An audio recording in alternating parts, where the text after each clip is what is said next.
So guys, we're back, part 2 with Jamie Kitchen on TX valves for heat pumps. We talk about this valve in particular, the Danfoss TR6 during this. Please, if you haven't heard part 1, listen to part 1 first, then part 2, because it sets up the second part. And we're learning about TX valves and heat pumps and how they work. Let's get to part 2 with Jamie Kitchen. This is the HVAC Know-It-All podcast. I'm your host, Gary McCreadie. This podcast is sponsored by Cool Air Products, Master, Cintas, and supplyhouse.com. Go to the show notes and click on the links to check these guys out. And you brought up in refrigeration how the products within the case or wherever it's stored can corrode. Now, I've seen this so many times with the evaporator coil itself, where the fins are actually turning to dust. And then you take a leak detector and you just stick it inside the evaporator somewhere or the outside or wherever it is, and it just goes haywire. What I've noticed with walk-ins or anything that has corrosive products inside of it, the evaporator can corrode and you can be left with fins that are turning to dust. You have porous copper tubing, and you stick your leak detector in and it just goes nuts. So this is why I tell people that nitrogen leak detection and soap bubbles is not really the best route, because you can miss this. And here's why. The leaks are so small that bubbles may not reveal, and it might be deep in the evaporator. You might not even get the soap solution in far enough. So if you were to pressurize it with a couple hundred PSI of nitrogen and then start soaping everywhere, you're not going to find it, most likely. And the leak rate is so small, you might sit there for an hour and it's not going to do it. It's not going to drop because it's such a small leak. It's like a seasonal thing where you're coming back once a year and you're finding it low, maybe 10-15% low on charge. Yeah, those are the hardest leaks to find. You're absolutely then correct. They'll be like, oh, I can't find a leak. And then charge it up, and a year later, they're back again trying to find the leak. So it's always best to leave the refrigerant in there, get a good leak detector, and use it. So I just wanted to throw that out there. Yeah, that's something too that a lot of times we'll watch too when you're evacuating. You kind of want to avoid using a vacuum as just leak detection, because you don't want to draw gases in there, right? But at the same time, if you have a micron gauge and you got a good vacuum pump and you're taking the cores and everything out, that micron gauge, it's going to tell you very, very quickly if you have a leak. Because if your pressure rises and plateaus, that tells you you've hit saturation pressure for the water inside the system and it stopped boiling, right? So if it comes up and plateaus before, room pressure, right, then you've got moisture in the system. Congratulations, right? If it continues to rise, that means you have a leak. And a lot of these leaks that, Gary, you're referring to are really hard to find. But a micron gauge during your startup and commissioning or startup of the system after servicing, it will absolutely tell you if you have a leak. And a leak in an HVAC system, especially air conditioning, it is a surefire way to burn out a scroll compressor. Because if your suction gas is too low in density and too warm in temperature, your discharge temperature is going to be very high. Guess where the main bearing is in a scroll? Right opposite of your discharge at the bottom. It's also the furthest away from your oil sump at the bottom too. So it is very unforgiving of high temperatures. So having a slow leak and running out of refrigerant is a good way to shorten the life of the scroll compressor for sure. I 100% agree. All right, Jamie. So on the valve here, it says balance port, and then it says +15/+60 degrees Fahrenheit. Can we talk about what that means? So what balance port design means is that it negates pretty much any change in condensing pressure. So if the condensing pressure changes slowly, it's not that big of a deal. It is more of an abrupt change in pressure that can resolve the TXV to hunt a little bit. And what the balance port does is designed to kind of have the forces work against each other, the condensing pressure forces, so that they cancel each other out. So you don't, anytime there's a change, that change is equally applied both directions. So it kind of changes it. That temperature, that pressure change kind of cancels itself out. And so again, a slow condensing temperature rise that happens during the day when the temperature goes up, that's not as big a deal. Yeah. It is when you have abrupt temperature changes that can be a problem. And you see this a lot more in multi-fan condensers, where I was you're going to bring banging that a up. fan off and on, and you might be affecting your airflow by 25%. And that's going to give you a pretty quick change in condensing pressure, and that can cause the valve to become unstable for a while. Yeah. So here's an example, because I was looking at balance port valves many, many years ago. And I don't know why I started to look at the specific term balance port, but what I discovered was, and it kind of goes in line with what you're saying. So back in the day, if we had a condensing unit somewhere and it was on a roof and there was high winds and stuff like that, and it needed to run in the winter for whatever, an internal space, maybe a small server room or an internal office area, something like that, and it had to run in the winter, we would have this poor man's low ambient kit where we'd throw a wind baffle. We'd have our own wind baffles made up, put the wind baffle on to stop that wind from piercing through the coil. We would put a crankcase heater on the compressor if it didn't have one, and then we'd put a fan cycle control on it that when the pressure raised, the fan would come on. The pressure got to a certain point, the fan would go off. It would allow that pressure to build. But Is this a single fan condenser? yeah. Oh man, that must have been fun. We used to do it to tons and tons and tons of units. Downtown Toronto, there was, just for an example, there was a building that had 5 stories, and there was multiple suites within these 5 stories. And each suite had its own air handler in a closet or storage room type thing. On the roof, there was a matching condensing unit. And a lot of these condensing units were residential style condensing units, but they were larger, like 4 or 5 ton units. And these units, this building was poorly designed. It had a steam boiler right in the building that ran to feed radiators on the perimeter. And there was no control valves or anything on the radiators. It was just like when the steam boiler's on, your rad gets hot. You could turn your rad off with like a manual valve if you wanted to. Hand valve or something, yeah. Yeah, but there was internal spaces that got hot, and even the external spaces, because of the steam boiler being on, would run AC. So the steam boiler would be on and air conditioning would be on at the same time. It was ridiculous. But that's just the way the building was designed. You got great dehumidification anyways. Yeah, the building was designed that way from day one, and it was old, and the guy that managed it or owned it wasn't really wanting to spend a lot of money. So we had these 4 or 5 ton condensing units on the roof that had to run in the winter. So wind baffles, crankcase heaters, and fan cycle controls that would cycle the fan on and off based on the liquid line pressure. Okay, so what I noticed during the cycling of the fan in the winter is that the evaporator side, the saturation or pressure would be like all over the place, up, down, up, down. And my research sort of led me into balance port TX valves, which actually would kind of smooth that operation out on the evaporator side. So that's kind of what you said in a way, right? Am I right there? Yeah, opposing forces, if you want to put it that way. And normally you try to maintain the fan on in a single fan unit, and you are right to do the rest of your stuff. Limit the amount of baffles, limit the amount of airflow that can get in there to try and keep it down, because especially in air conditioning, you need a relatively high pressure difference across your TXV. And so if your outside temperature drops and your condensing pressure drops, your TXV is going to become very erratic. Okay. It's going to start to hunt. You're going to start to have issues and feeding issues. It can stick a little bit sometimes. And if you throw in changing condensing pressures, right, now you're going to have a real issue. It's going to be all over the place. And so a lot of times you can fix that by just having a constant pressure in the condenser. Barring that, you can go with a balance port design valve. Now, balance port is thrown around a lot as, a big cure for everything.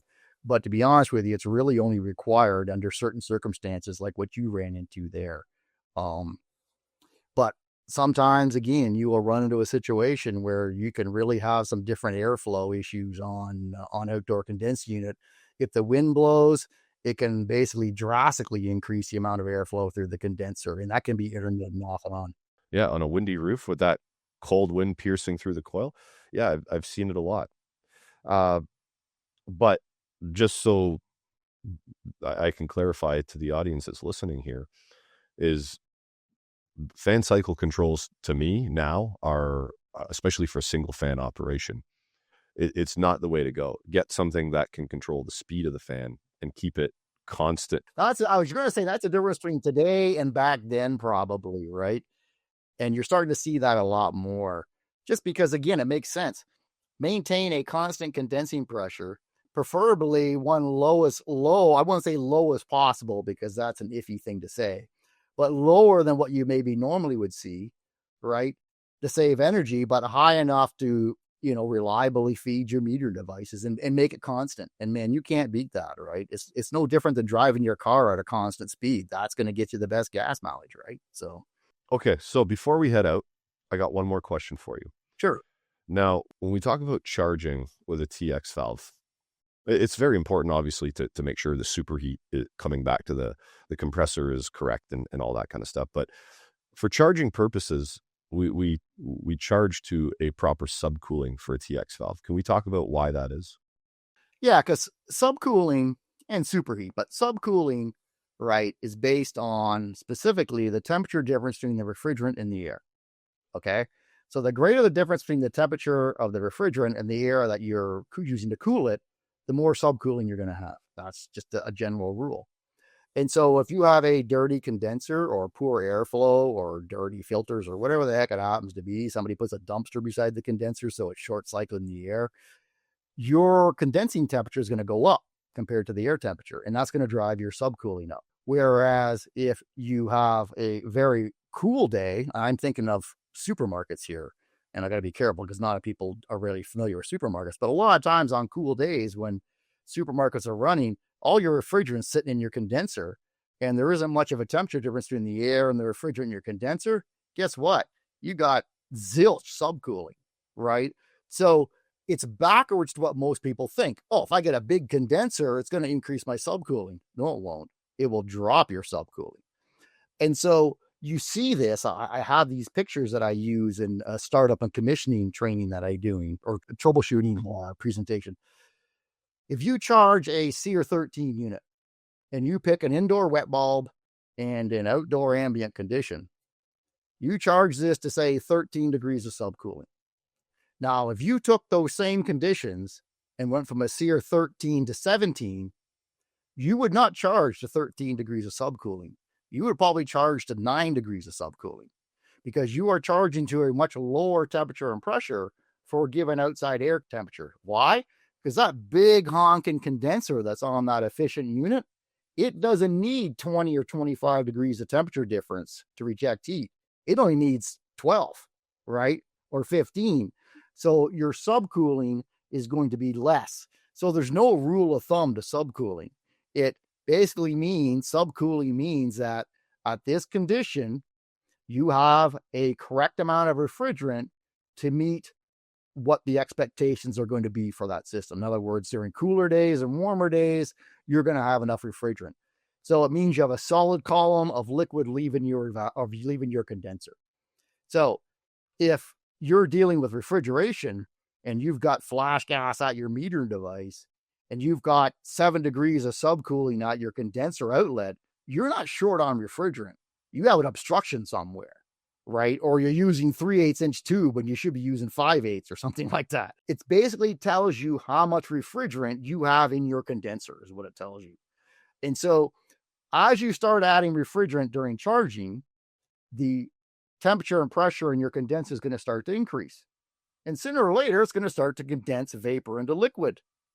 And as you add refrigerant, that temperature difference between the refrigerant and the air continues to increase, and your subcooling is going to go up. And so the point that you use to charge subcooling is the sweet spot. That's where they've determined it's going to be most efficient. If you have less refrigerant, you might be starved under certain conditions. If you have too much refrigerant, you're going to be overcharged and you're going to use more energy than what you need. And so with these high efficiency systems, and trust me, a SEER 13 system or 14 system, the baseline today, historically, that's a very efficient system. And so then we get to 17 SEER and 16 SEER and above. They require a very specific charge in order to optimize their efficiency. So if you just willy-nilly throw charge in, you've taken that SEER 17 system and possibly turned it into a SEER 13 system or 14 system. So the owner's never going to get the value for the money they spend on that. So charging is very, very important. So beer can cold is not acceptable anymore, is what you're telling me. Yeah, I know. Really, because it all depends on who you're talking to, how cold they want their beer, right? So that's exactly was my point. Because I mean, air conditioning, your suction line is what, 50 degrees? I don't drink beer. Yeah, sure. It's usually sweating anyways, right? Unless you live in Arizona and it's I don't drink 50-degree beer. I like my beer really cold. And I told Jim Bergman that one time. I'm like, hey man, like I like my beer cold. He's like, that's because you like cheap beer. threw a jab at me. I have money at the end of the day. I guess the higher end beers, some of them are supposed to be drinking at higher temperatures, but hey, listen, I like my beer. Well, not to put a plug out for Molson Export, but I used to drink that beer because that was about the only beer I could stomach when it was warm out of the trunk, right? Did it taste better when it was cold? Sure it did, but I don't know why. It's one of the few beers I could drink when it was warmer. I think I can do Guinness. Guinness is meant to be drinking a bit warmer. It's meant to be drank at cellar temperature, which is about probably 70 degrees or 66 degrees or something like that. So that's a good point, though, too. I don't think I've ever drank Guinness and it was really cold. I'm trying to remember. Maybe I have. I drink Guinness in the winter. Guinness in the wintertime is good with a nice bowl of stew or something like that. Yeah, man. That's a whole lot of nutrition right there, man. You get a lot of iron and everything else in there. It's good for you. I used to go to a little pub by my old house once in a while, and Guinness was an appetizer on the menu. Nice. You got to love a place like that when it gives you Guinness beer as an appetizer, man. Like you hope it's still there just for the benefit of the rest of the world, right? Anyway, I don't want to turn this into a beer conversation, but I mean, hey, that could be a podcast on its own one day. So I do have one more question for you. One more question, then we'll go. When we're strapping this bulb on, obviously it has to be strapped tight to the liquid line or the suction line. My apologies. And we have to insulate it. But what is the correct way? Is it down? Is it up? Sideways? Like what is the correct way to? My answer that probably doesn't make too many people happy is put it wherever the oil is not going to be. Right? So if you're coming around a bend, right, the oil is going to go in the same direction that the coffee on your dashboard is going to go when you take a turn in your car, right? It's going to go to the outside of the turn. So the oil is going to be on the outside of the bend, right? So you don't want to put it there, even though you're supposed to put it at 9 o'clock. But if 9 o'clock is on the outside of a bend where the oil is going to be, don't put it there, right?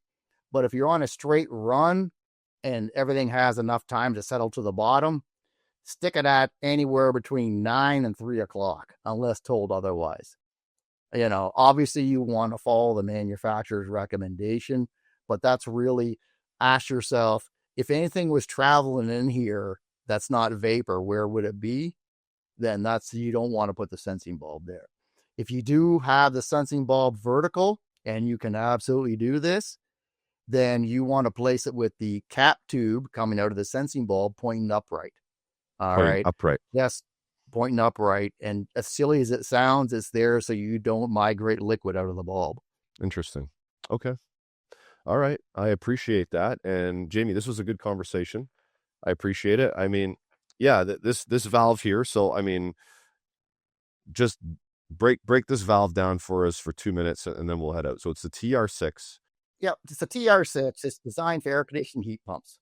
And so it is a multi-refrigerant valve. In other words, the bulb charge is designed to build pressure that will follow the pressure temperature curve closely for those three refrigerants. And that's 410A, which I guess you could call legacy nowadays, right?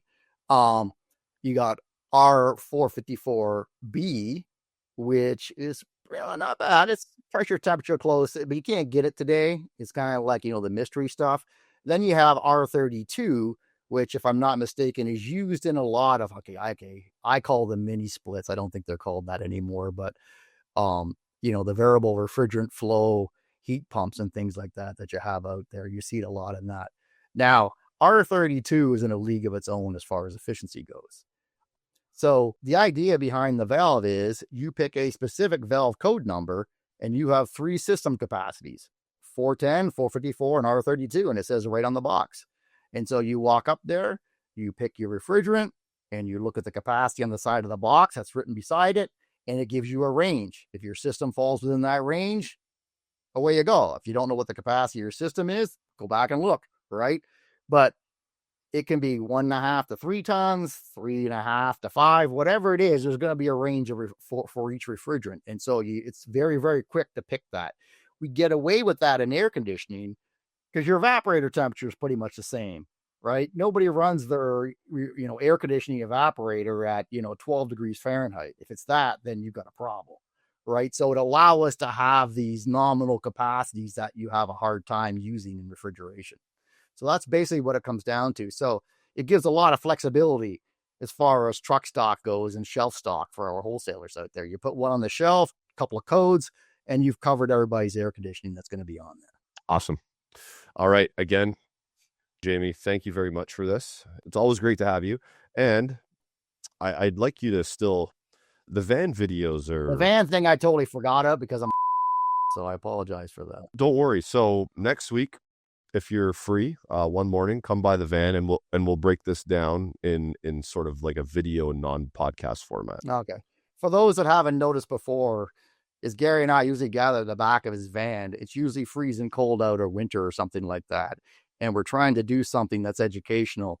And it usually works about 40% of the time. Hey, but it's good. We have fun doing it, and we all learn something from it, right? Yeah. So it's like adventures with Gary and Jamie. All right. Thank you, Jamie. I appreciate it, man. All right. Take care. See you, Gary.